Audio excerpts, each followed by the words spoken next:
সালাম আলাইকুম, সবাই কেমন আছেন? আমি সৌম বলছি কানাডা থেকে। আজকে অনেকদিন পরে আবার একটা শর্ট ব্লগ নিয়ে আসলাম। তো আজকের আমি চাচ্ছিলাম আমাদের এই যে শহরটা উইন্ডসর শহর, কানাডা এত সুন্দর শহর, এরকম টাইমেও কিন্তু কোনো বরফ নাই, যেখানে অন্য অন্য সিটিতে বরফ পড়ে গেছে, এবং এই শহরটা কত সুন্দর। তো এই হচ্ছে আমাদের উইন্ডসর শহর, এবং এটা রিভার সাইড। এই ব্রিজটা হচ্ছে অ্যাম্বাসেডর ব্রিজ, যেটা ওইদিকে গেলে ইউএসএ গেছে। এটা একটা অ্যামেজিং ব্যাপার যে আপনি এখানে একটা দেশে কানাডার মাটিতে দাঁড়িয়ে ওই যে বিল্ডিংগুলো দেখছেন সব ইউএসএ। সো এটা দেখতে পাচ্ছেন। এবং সবচেয়ে সুন্দর জায়গা হচ্ছে এই যে জিএম টাওয়ার। এটা হচ্ছে রাত্রবেলা এত ভাল লাগে, এবং পুরো সিটি লাইফ। কানাডাতে কোনো ধরনের কোনো রিভার এরকম নাই যেটার অপোজিটেই আর একটা সিটি আছে। আমরা যারা কানাডা উইন্ডসরে থাকি তারা ইউএসকে ওই পার বলি, ওই পারে গেছে। নদী পার হলে তো ওই পার, সবাইকে এখানে যেতে পারে না।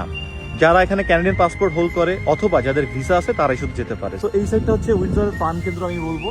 এটা খুব সুন্দর একটা ওয়াকওয়ে, এখান থেকেও দৌড়ায় সবাই, জগিং করে, সাইক্লিং করে, সবকিছু করে। আর এই যে খুব সুন্দর সুন্দর বেঞ্চ দেয়া, এইসব বেঞ্চে বসে, এই যে বেঞ্চে বসে এখানে একের পর এক বেঞ্চ দেয়া, এখানে বেঞ্চে বসে যদি আমরা এই যে নদীর পাড়টা দেখি কি সুন্দর লাগতে পারে। মানে সময়টা কত বিউটিফুলি এখানে কাটানো যায়, এটা আসলে বলার অপেক্ষা রাখে না। এখানে বসে যদি কেউ আলটিমেটলি এই ভিউটা নেয়, মানে ক্যান ইউ ইমাজিন পুরো এই ভিউটা পাবে সে এই যে বেঞ্চটাতে বসে, এখান থেকে জাস্ট ইমাজিন।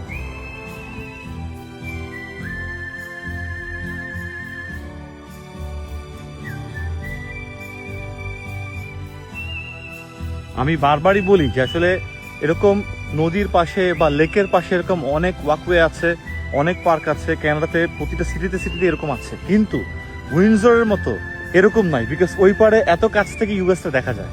এটা নায়াগ্রাতেও কিন্তু ওরকম ভিউটা পাওয়া যায় না, কারণ নায়াগ্রাতে ওই পারে কিন্তু এরকম মানে ফ্যাক্টরিজ বা হাইরেস্ট বিল্ডিংসগুলোও নাই, যেগুলো মানে কি বলে এটা আলোক উজ্জ্বল হয়ে থাকে রাত্রবেলা, এবং এরকম ভিউটা পাওয়া যায় না। খুবই সুন্দর এই যেটা সারি ধরে লাইটগুলো জ্বালানো হলো।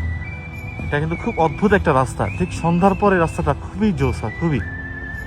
আর এই রাস্তাটা একটা ভিডিও করা আছে আমার আগেও, এই যে ভিডিওটা এখানে, এটা আমি আর এই যে ফাভিয়া, মানে রাস্তাটা কিন্তু অদ্ভুত, সন্ধ্যার সময় খুব ভালো লাগে চারদিকটা, এবং লাইট এন্ড এভরিথিং। এটা ফলেই করা ছিল, মানে এই অক্টোবর নভেম্বরের দিকে করা ছিল ভিডিওটা। সো আজকের ভিডিওটা এই পর্যন্তই। যদি ভালো লাগে অবশ্যই চ্যানেলের সাথে থাকবেন। আমি কানাডা বিভিন্ন বিষয় নিয়ে চেষ্টা করি ব্লগ তৈরি করার জন্য, আর ভালো লাগলে সাবস্ক্রাইব করে ফেলবেন। পরবর্তী ভিডিওতে আবার দেখা হবে সুন্দর কোনো একটা ব্লগ নিয়ে। আল্লাহ হাফেজ।